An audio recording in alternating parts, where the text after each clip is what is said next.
春天要多吃菠菜，教你一个老保姆的拿手绝活，不炒不凉拌，连吃8天都不腻，简单营养又饱腹，大人小孩都爱吃。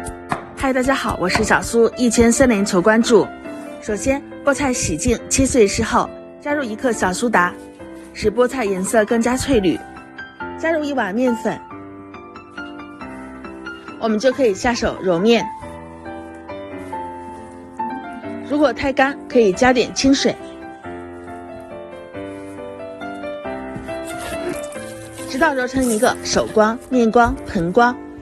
偏硬一些的紫菜面团，盖上盖子松弛10分钟。这个时候我们再擀，就会相对来说比较轻松。擀成一个薄一点的面片，